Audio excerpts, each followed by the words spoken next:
Hello everyone, welcome back to my YouTube channel. So friends, today we will study about adding manure and fertilizers related to the topic crop production and management. So let us start our video. The substance which are added to the soil in the form of nutrient for the healthy growth of plants are called manure and fertilizers. तो manure and fertilizers क्या होते हैं friends? तो जो अगर हम कोई substance add कर देते हैं सोइल में न्यूट्रिएंट के फॉर्म में, मतलब न्यूट्रिशंस का जो फॉर्मेट होता है, जैसे अपन हमारी जो ह्यूमन बॉडी है उसको क्या चाहिए होता है, कार्ब्स, प्रोटीन, विटामिन, ऐसे ही प्लांट्स को भी सोइल के साथ कुछ चाहिए होता है न्यूट्रिएंट। तो जो सब्सटेंस हम ऐड करते हैं न्यूट्रिएंट के फॉर्म में सोइल में, उसको हम क्या बोलते हैं, मैन्योर एंड फर्टिलाइजर, जिससे कि प्लांट्स का ग्रोथ जो है वो कैसा होगा, हेल्दी हो। तो आपको ये एक इम्पॉर्टेंट चीज़ है एग्रीकल्चर प्रैक्टिसेस में। हम ये टॉपिक्स पढ़ रहे हैं। एग्रीकल्चर प्रैक्टिस का जो फर्स्ट टॉपिक था वो जो हमारा फर्स्ट था वो था सोइल प्रिपरेशन, सेकंड जो था वो था शोइंग शीट्स, और थर्ड जो है एडिंग मैन्योर एंड फर्टिलाइजर्स। तो आपको समझ में आ गया होगा मैन्योर एंड फर्टिलाइजर्स क्या होते हैं। प्लांट को हेल्दी बनाने के लिए जो सोइल के साथ ऐड किए जाते हैं सब्सटेंस, जो न्यूट्रिएंट होते हैं, न्यूट्रिशंस देते हैं सोइल को, वो क्या होते हैं, मैन्योर एंड फर्टिलाइजर्स। अब जो है क्या कैसे सप्लाई होता है न्यूट्रिएंट में, ये न्यूट्रिएंट कैसे सप्लाई होता है सोइल में। Soil supplies mineral nutritions to the crop. These nutritions are essential for the growth of plant. ये प्लांट की ग्रोथ के लिए इंपॉर्टेंट। जैसे आप एक छोटा सा प्लांटेशन करते हो घर पे, तो आप देखते हो ना, ह्यूमस डालते हो आप, मिट्टी के जो सोइल है, सोइल में कुछ कुछ चीज़ें डालते हो जिससे कि वो उसका ग्रोथ अच्छा रहे। ऐसे ही जब हम क्रॉप्स लगाते हैं तो क्रॉप्स को अच्छा ग्रोथ हो, इसके लिए आप क्या करते हो, उसमें न्यूट्रिएंट यूज़ करते हो, जो कि बहुत एसेंशियल होता है। This field is never left uncultivated. Follow क्या होता है, जब एक ही टाइप का क्रॉप लगाते हो तो जो फील्ड है वो कैसी हो जाती है, बेरन हो जाती है। उसको फर्टाइल करने के लिए हम क्या करते हैं, कल्टीवेट करते हैं, और कल्टीवेशन के लिए हम उसको क्या कहते हैं, टर्न कर देते हैं, जिससे वो लूज हो जाती है सोइल, जो कि हमने पहले भी पढ़ा है सोइल प्रैक्टिसेस में, प्रिपरेशन ऑफ सोइल में, कि लूज हो जाती। उस टाइम पे हम क्या करते हैं, उस टाइम पर न्यूट्रिशंस ऐड करते हैं। वो न्यूट्रिएंट क्या होते हैं, वो मैन्योर एंड फर्टिलाइजर्स होते हैं। अब मैन्योर होता क्या है, manure is an organic substance obtain from the decomposition of plant और एनिमल वेस्ट। प्लांट और एनिमल वेस्ट से जो कंपोस्ट होता है, डीकम्पोस्ट होता है, वो क्या होता है, मैन्योर, वही हम यूज़ करते हैं। Farmers dump plant and animals waste in pit at open place and allow it to decompose. Open मतलब एक खुली जगह खोल कर, मतलब एक डिग करके क्या करते हैं, पिट करके उसमें भर देते हैं। उसके बाद क्या करते हैं, वही जो होता है एनिमल्स और प्लांट वेस्ट, प्लांट वही मैन्योर का काम करते हैं। The decomposition is caused by some micro organism. The decompose matter used as organic manure, और ये ऑर्गेनिक मैन्योर का काम करते हैं। जैसे हम कुछ वेस्ट थिंग है जो हमारे घर से निकलती, जैसे तो क्रॉप प्रोडक्शन में तो ये वेस्ट थिंग घरों की यूज़ नहीं होगी ना, तो लार्ज क्वांटिटी में जो चीज़ है जो वेस्ट हुई है वो पिट कर देते हैं, और डिग करके पिट करने से क्या होता है, वो डिकम्पोज हो जाता है और भर देते हैं। बाद में उसको मैन्योर की तरह यूज़ करते हैं। और मैन्योर क्या होता है, एक ऑर्गेनिक सब्सटेंस है जो कि माइक्रो ऑर्गेनिज्म से बनता है। माइक्रो ऑर्गेनिज्म मतलब होता है डिफरेंट टाइप के ऑर्गेनिज्म से बनता है, छोटे छोटे पार्ट्स से मिलकर ये बनता है। तो देखो, preparation of the soil experiment आपको दिखाई दे रहा है, कैसे सोइल को प्रिपेयर किया जा रहा है। आपको ये दिखाई दे रहा है कैसे एक बाउल में है अपन, या एक कप में एक शीड्स को, मैन्योर को, फर्टिलाइजर्स को डाल के प्लांट लगा सकते हैं। आप देखते होंगे ना अपने घर पर भी हम प्लांटेशन करते हैं तो किस टाइप से करते हो, वो अपने माइंड में सेट करके आप उसका अपने इमेजिनेशन बना सकते हैं आंसर से। Fertilisers are chemical substance. जो मैन्योर थे वो जो थे प्लांट और एनिमल का वेस्ट थे, लेकिन फर्टिलाइजर्स जो होते हैं केमिकल सब्सटेंस होते हैं। इनको केमिकली तरीके से बनाया जाता है। विच आर रीजन, देखो ह्यूमस ये सब चीज़ें हम बना सकते हैं क्योंकि वेस्टेज से बनते हैं, लेकिन फर्टिलाइजर जो होते हैं वो क्या होता है, केमिकल सब्सटेंस होते हैं जो कि रिच होते हैं किसी पर्टिकुलर न्यूट्रिएंट के लिए, मतलब कोई न्यूट्रिएंट जो होता है उसके लिए ही बनाया जाता है। जैसे हम अपने जो खाने में हम ऐसे काउंट नहीं करते ना, कितना कार्ब्स खा रहे हैं, इतना प्रोटीन खा रहे हैं, इतना जो भी ह्यूमन बॉडी को नीड्स होती है वो देते रहते हैं। लेकिन जो अगर हम डाइट प्लान बनाते हैं, डाइट करते हैं, तो हम एक एक्यूरेट खाना खाते हैं ना, कितना इसमें इतना प्रोटीन है, इसमें इतना विटामिन है, इतना मिनरल्स है, ऐसा जानना चाहिए।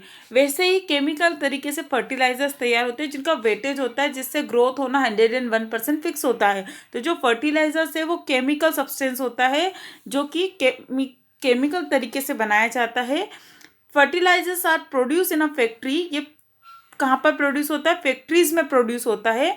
सम एग्जाम्पल ऑफ, आपको ये अच्छे से पता होना चाहिए, जो मैन्योर होते हैं, मैन्योर और फर्टिलाइजर्स के डिफरेंसेस मैं आपको पढ़ाऊंगी, तो आपको पता होना चाहिए। मैन्योर जो होते हैं वो क्या होते हैं?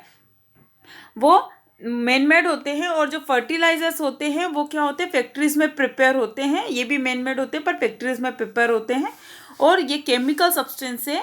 और इसमें के एग्जांपल्स क्या है? Urea, ammonia, sulphate, sulphur, phosphor, potash, NPK. NPK मतलब होता है नाइट्रोजन, फॉस्फोरस और पोटेशियम। ये जो होते हैं urea, ammonia, sulphate, super phosphate, potash, NPK, nitrogen, phosphorus और पोटेशियम, जो कि कहाँ पर प्रिपेयर हो रहा है? केमिकल जो है केमिकल से ही है, और ये कहाँ पर प्रिपेयर हो रहा है? केमिकल फर्टिलाइजर्स फैक्ट्रीज में प्रिपेयर हो रहे हैं। इनके एग्जांपल एक बार फिर से आप याद कर लीजिएगा, नोट कर लीजिएगा, एग्जाम में पूछा जाता है। So exam point of view से वेरी इंपॉर्टेंट क्वेश्चन है ये। सो आप रीड कर लीजिए, लर्न कर लीजिए। To use of fertilisers has help farmer to get better yield of crops such as wheat, paddy and maize, but excessive use of fertilizers has made the soil less fertile.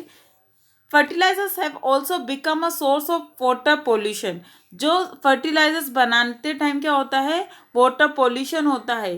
ठीक है, ये याद रखिएगा। Fertilisers बनाते time क्या होता है? Water pollution, एक पोल्यूशन का भी, इसलिए ज़्यादा से ज़्यादा मैन्योर यूज़ होना चाहिए, पर सोइल को फर्टाइल बनाने के लिए फर्टिलाइजर्स यूज़ किए जाते हैं।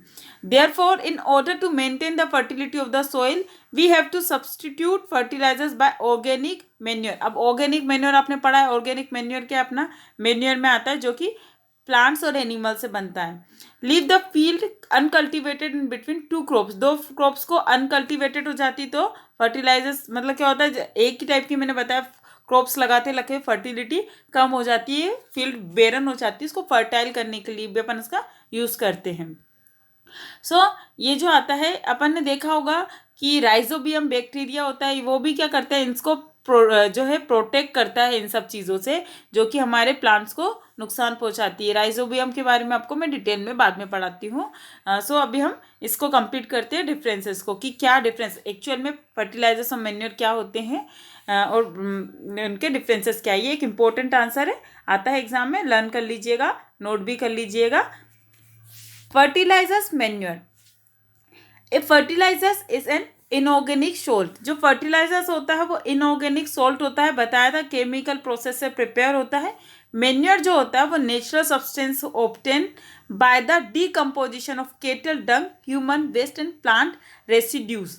जो मैन्योर होता है वो क्या, किससे ऑब्टेन होता है? डीकम्पोजिशन ऑफ केटल डंग से।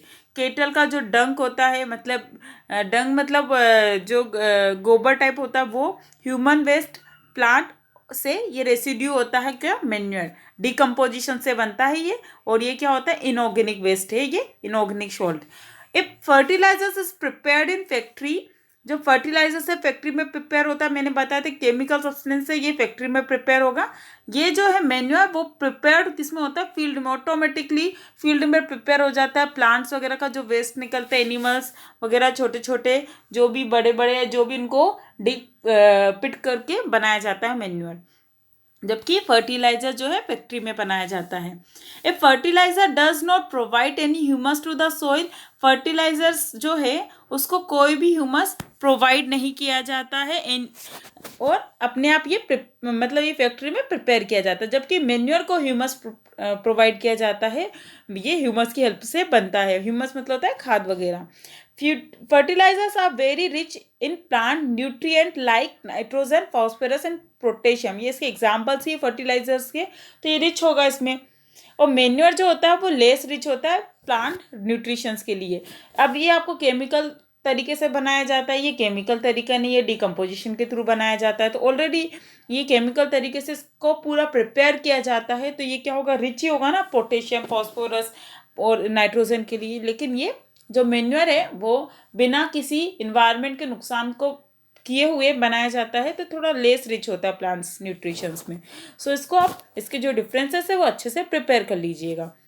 अब आते हैं एडवांटेज ऑफ मेन्योर। क्या एडवांटेज होते हैं? अभी अपने डिफरेंसेस पढ़ लिए कि फर्टिलाइजर्स क्या होता है और मेन्योर क्या होता है, डिफरेंसेस समझ में आ गए आपको। तो अब आते हैं advantage of manure. The organic manure is considered better than fertilisers. This is because क्यों एडवांटेज, क्या एडवांटेज है कि हम जो है मेन्योर का यूज़ करते हैं। It enhance the water holding capacity of the soil. इसके पास वाटर होल्डिंग कैपेसिटी होती है मेन्योर के पास। ये सोइल के जो पोरस होते हैं उसको क्या करता है, एक्सचेंज कर देता है गैस को इजीली, एक जगह से दूसरी जगह गैस का एक्सचेंज कर देता है, बिकम इजी कर देता है उसको। It increase the number of friendly microbes. ये क्या करता है, ज़्यादा से ज़्यादा माइक्रोब्स जो होते हैं छोटे छोटे उनको क्या कर देता है, फ्रेंडली कर देता है। और इंक्रीज मतलब ये क्या करता है, माइक्रोब का फ्रेंडली होता है और इंक्रीज करता रहता है इनके नंबर्स को। It improve the textures of the soil. Soil का जो टेक्सचर होता है उसको क्या करता है, मेन्योर इम्प्रूव करता है, क्योंकि जो हम मेन्योर यूज़ करते हैं प्लांट्स और एनिमल्स के थ्रू जो बनता है उसको क्या करता है, ये इम्प्रूव करता है। तो ये आप अच्छे से कर लीजिएगा प्रिपेयर कि क्या करता है, ये क्या करता है। एडवांटेज सबसे पहले कैपेसिटी बढ़ाता है वाटर की, दूसरा गैस को इजी कर देता है, बिकम इजी हो जाता है, जिससे वो सोइल जो पोरस है वो अच्छे से हो जाते हैं, एक्सचेंज हो जाता है गैस। माइक्रोब्स को इंक्रीज करता है, फ्रेंडली होता है माइक्रोब्स के, और जो सोइल का टेक्सचर है उसको भी क्या कर रहा है, ये इम्प्रूव कर रहा है। अभी सोइल जो अपना प्रैक्टिस है एग्रीकल्चर प्रैक्टिस में हमारे 3 पॉइंट्स कंप्लीट हो चुके हैं। फर्स्ट पॉइंट जो था सोइल प्रिपरेशन था, सेकेंड पॉइंट शोइंग था, थर्ड जो पॉइंट था हमारा वो था हमारा मेन्योर एंड फर्टिलाइजर्स का, एंड फोर्थ पॉइंट जो है वो है इरिगेशन। अब छोटे प्लांट जैसे किसी भी क्रॉप्स को लगाने के लिए, किसी भी प्लांट को लगाने के लिए पानी देना तो बहुत ज़रूरी होता है ना, सबसे इम्पोर्टेंट फैक्टर है ना पानी देना, तभी तो प्लांट का ग्रोथ होगा, तभी क्रॉप्स का ग्रोथ होगा। तो एक प्लांट को पानी देना बहुत ईजी होता है, पर लार्ज नंबर में प्लांट्स मीन्स सेम प्लांट्स जो कि क्रॉप से आपके, उसको इरिगेट करना डिफिकल्ट होता है। तो उसके लिए इन्होंने अलग अलग प्रोसेस निकाला जो कि हमको चैप्टर में दिया हुआ है, एंड वही हमको डिस्कस करना है। सो स्टार्ट करते हैं। All living being need water to live. जितने भी लिविंग ऑर्गेनिम्स है, जितने भी लिविंग बींग है, उनको वाटर चाहिए होता है लिव करने के लिए। Water is important for proper growth and development of flowers, fruits and seeds of plant. Water is absorbed by the plant root along with water, minerals and fertilizers are also absorbed. जितने भी important growth है flowers की, fruits की, plants की, ये सब के लिए क्या ज़रूरी है, इरिगेशन ज़रूरी, क्योंकि पानी ज़रूरी रूट्स तक जाने के लिए। Plant contain nearly 90% of water. आप ये ऑब्जेक्टिव में आपसे पूछा जा सकता है कितने परसेंट पानी जो है प्लांट्स एब्जॉर्ब करता है, तो वाटर कितने परसेंट होता है, 90% वाटर प्लांट्स में होता है। तो ये प्लांट्स के लिए बहुत इंपॉर्टेंट है water. Earth each part of the plant water also protect the crop from both Frost and hot air currents. ये इनके लिए भी इंपॉर्टेंट होता है, हॉट एयर्स एंड करेंट्स के लिए। To maintain the moisture of the soil for healthy crop growth, field have to be watered regularly. अगर हमको अच्छी फील्ड चाहिए तो वाटर रेगुलरली होना चाहिए। तो क्या करते हैं, इसको इरिगेशन कहते हैं, इस प्रोसेस को इरिगेशन कहते हैं। The supply of water to crop at different interval is called irrigation. Different interval, different time में पानी देना प्लांट्स को या क्रॉप्स को, वो क्या होता है, इरिगेशन। सो ये आप जो लाइन है वो आपको लर्न होनी चाहिए, डेफिनेशन ऑफ इरिगेशन। तो the supply of water to crop at different interval is called irrigation. Different interval पर वाटर देना क्रॉप्स को क्या है, irrigation. The time and frequency of irrigation varies from crop to crop. अलग अलग crop से crop में जाती, soil and soil, season to season इसमें अपन को क्या करना रहता है, वाटर देना रहता है। सो अपन ये करते हैं, वाटर देते रहते हैं। सोर्सेस ऑफ इरिगेशन क्या है, कहाँ कहाँ से पानी मिलता है, तो ये आपको कैसे कैसे अपन इरिगेशन कर सकते हैं क्रॉप्स को। तो वेल से, ट्यूबवेल से, पॉन्ड से, लेक से, रिवर से, डैम से और कैनाल से अपन क्या करते हैं, इरिगेट करते हैं किसी भी फील्ड को। तो ये आप पढ़ लीजिएगा क्या क्या सोर्सेस होते हैं किसी फील्ड को या क्रॉप्स को वाटर देने के। Wells, tubewells, ponds, lakes, river, dams and canal. तो ये आप अच्छे से लर्न कर लीजिएगा, सोर्सेस ऑफ इरिगेशन। अब आता है फ्रेंड्स, देखो ये आपको इरिगेशन का, तो ट्रेडिशनल मेथड क्या था, ट्रेडिशनल टाइम पे एक जो अपना वेल्स होते हैं, वेल्स से पानी डाल दिया जाता था, या वेल्स में एक है ना लेज़म डाल दी जाती थी और लेज़म के थ्रू पानी डाल दिया जाता था। या केटल है ना, केटल से और ह्यूमन लेबर करते थे और इस टाइप से पानी दिया जाता था। ये चीपर था, कुछ इसमें ज़्यादा खर्च नहीं होता था। ये चेन पंप का यूज़ किया जाता था, या फिर किसका यूज़ किया जाता था, मोट का पुली सिस्टम था, जो खींचते थे, पुल करते थे वेल से और फिर इस टाइप से पानी जो कि दिया जाता था। पर नाउअडेज ऐसा नहीं होता है। अभी इरिगेशंस की कई सारी मेथड्स आ गई है। उसके बाद क्या हुआ, देखो ये इस टाइप से कुएं से पानी निकाला जाता था, वेल से पानी निकाला, आपको डायग्राम में दिख रहा होगा। ये जो मेथड था वो चेन पंप था, मतलब ये चेन लगा दी जाती थी इसमें और फिर उधर जो क्रॉप से वहाँ तक पानी जाता था। फिर ढेकली चालू हुआ, एक रस्सी से बांधकर ढेकली की तरह उसको पानी निकाला जाने लगा। उसके बाद चेंज हुआ राहत। राहत मतलब वो जो बुल है वो पूरे में घूमता है, उससे पानी खींचता है और फिर वो उसके थ्रू लेजम के थ्रू पानी जाता था। पर अभी ये सब सिस्टम बंद हो चुके हैं। अभी न्यू ट्रेडिशनल मेथड्स आई है। ट्रेडिशनल मेथड को चेंज करके न्यू मेथड्स आई है। इसको बोलते हैं मॉडर्न मेथड ऑफ इरिगेशन। अब मॉडर्न मेथड ऑफ इरिगेशन में क्या आया है, तो आया है sprinkler system. Modern method of irrigation है स्प्रिंकलर सिस्टम। इसमें क्या करते हैं, स्प्रिंकलर सिस्टम में this system is more useful on the uneven land where sufficient water is not available. जहाँ पर सफिशियंट वाटर अवेलेबल नहीं होता, परपेंडिकुलर पाइप्स डाल देते, ऐसे आप सामने सामने पाइप्स डाल देते और उसको कनेक्ट कर देते इस टाइप से, और यहाँ से मोटर लगा देते हैं और ये पूरी फील्ड में ऐसे ऐसे ऐसे पकड़ के पूरा पानी जाने लगता है। देखो आपको देखे मॉडर्न मेथड स्प्रिंकलर सिस्टम है ये।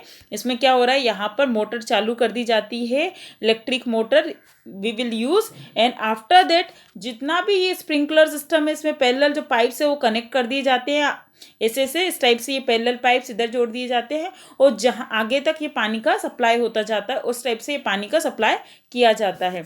ये आपको बहुत अच्छे से क्लियर, देखो परपेंडिकुलर पाइप्स, ये पैरेलल पाइप्स डाले और इस टाइप से पाइप्स का यूज़ कर रहे हैं और आगे भी ऐसे करते जाते हैं और पूरा फील्ड को कवर कर लेते हैं, जिससे सभी जगह जो वाटर है इरिगेट होता है।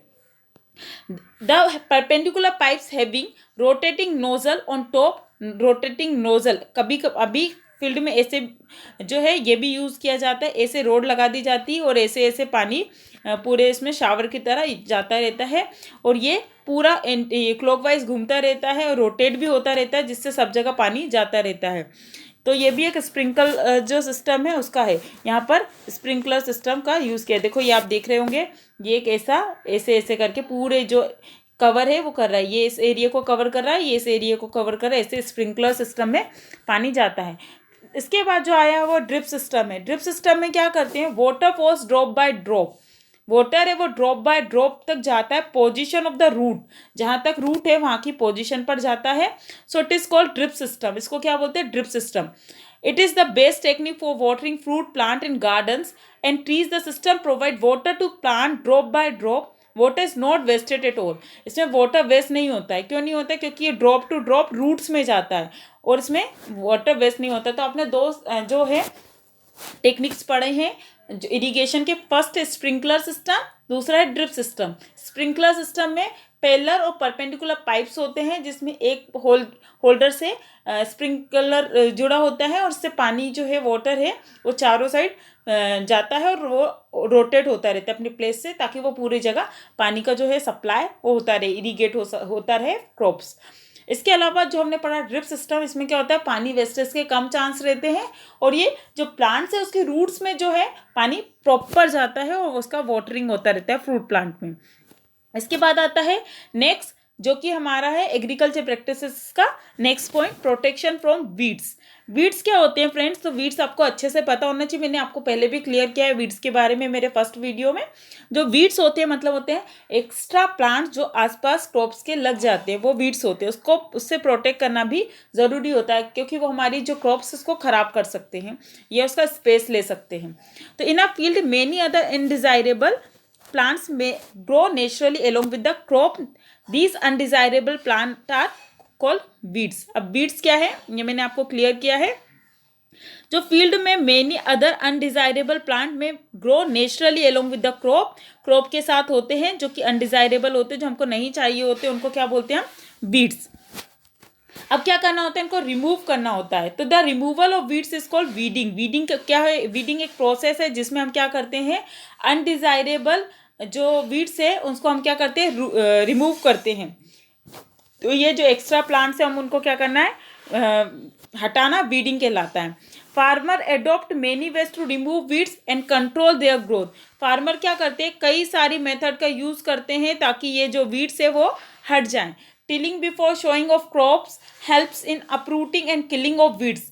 जब टिलिंग करते हैं तब भी वो क्या करते हैं, वीड्स को हटाते हैं। अपरूट करते टाइम भी किलिंग करते हैं वीड्स को, जिससे वो ड्राई अप हो जाए और मिक्स ना हो पाए सोइल के साथ। इसके अलावा क्या करते हैं, the manual removal include physical removal of weeds by uprooting और cutting them close to the ground from time to time.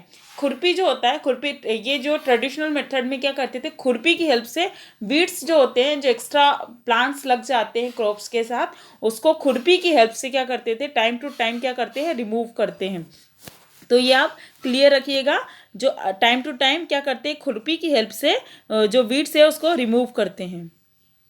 सो आप ये लर्न कर लीजिएगा और वीड्स आपको अच्छे से क्लियर हो चुका होगा। वीड्स क्या होते हैं, वो वीडिंग का क्या होता है, वीडिंग, उसको काटना वीडिंग कहलाता है। जो वीड्स को हटाने की प्रोसेस उसको वीडिंग कहते हैं। Weeds are also controlled by using certain chemical are called weedicides. अपन केमिकल फर्टिलाइजर्स का भी यूज़ करके जो इसको कंट्रोल कर सकते हैं, और जो केमिकल यूज़ करते हैं उसको बोलते हैं वीडीसाइड्स। आप ये भी लर्न रखिएगा, क्या बोलते हैं, वीडीसाइड्स। ये आपको प्रिपेयर होना चाहिए।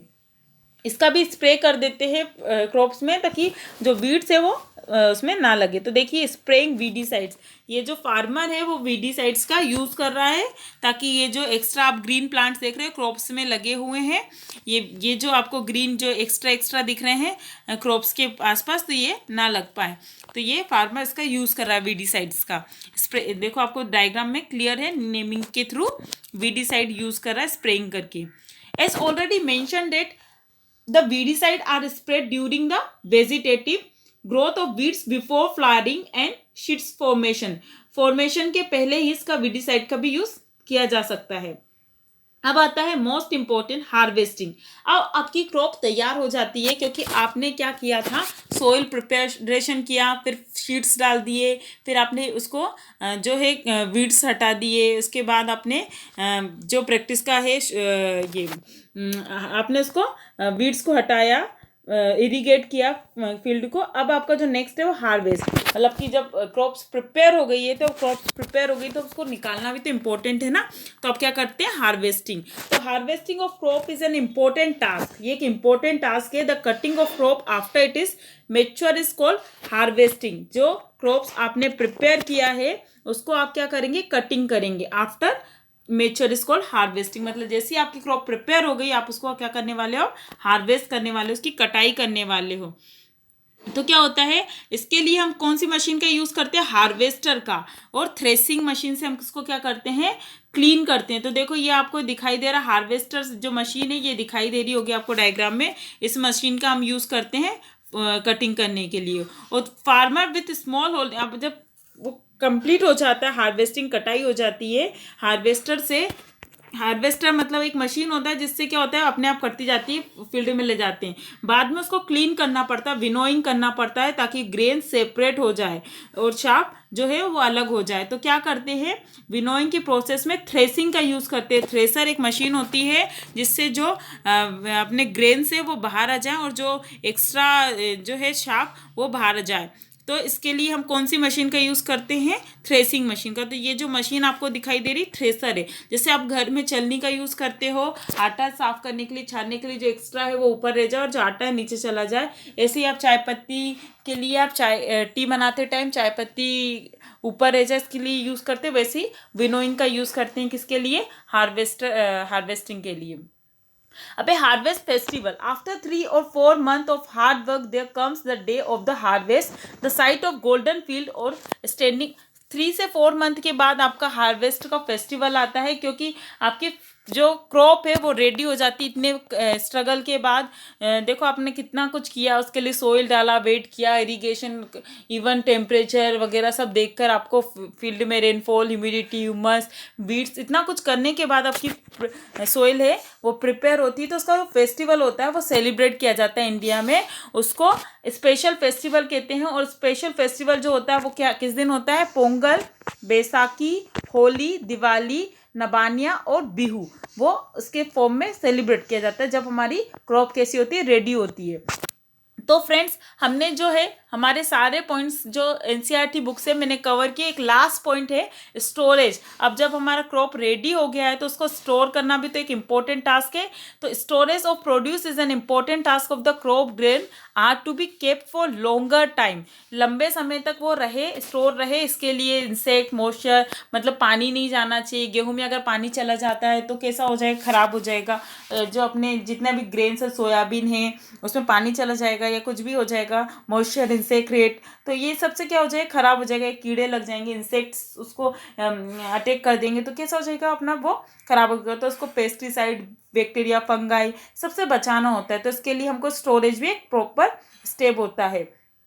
तो सिलोस जो होता है उसका बड़े लेवल पर, ये आपको डायग्राम दिखाई दे रहा है, भारतीय खाद्य निगम जो फूड कॉरपोरेशन है उसने इस टाइप के बना रखे हैं ताकि इसमें जो है फूड को स्टोर करके रखा जा सकता है। अगर देश में कभी, मतलब हमारी जो इंडिया है उसमें कभी फूड की कमी हुई तो यहाँ से वो फूड को लिया जाता है। सोनिया गांधी जी जो हमारी ये कांग्रेस की जो मंत्री, उन्होंने फूड सिक्योरिटी बिल भी पास किया था, तो आपको पता होना चाहिए। तो ऐसे उन्होंने ये बनाए हुए थे। फिर बाद में जो हमारी बीजेपी की जो गवर्नमेंट है उन्होंने भी इसको जनरलाइज किया हुआ है और उन्होंने बहुत एक्सप्लोर करके इसको बहुत हेल्प किया है फूड स्टोरेज के लिए, ताकि हमारे देश में कभी भी खाने की ज़रूरत जो है वो कभी कमी नहीं होगी उससे रिलेटेड। तो इसमें क्या करते हैं, घरों में क्या करते हैं, ड्राई नीम और लीव्स का यूज़ करते हैं स्टोर करने के लिए फूड को। और जो बड़े बड़े लेवल पे उसमें सिलोस और जो ग्रेनरीज है उसका यूज़ करते हैं स्टोर करने के लिए। अब ये जो है इसके लिए इसका यूज़ कर दिया जाता है। तो आपको ये अब कंप्लीट हो चुका है मेरा ये चैप्टर। अभी आपके जो what you have be discuss है और क्वेश्चन आंसर है मैं आपसे नेक्स्ट वीडियो में डिस्कस करने वाली हूँ। अगर आपको मेरा वीडियो अच्छा लगे तो प्लीज़ लाइक एंड सब्सक्राइब करना ना भूलिए।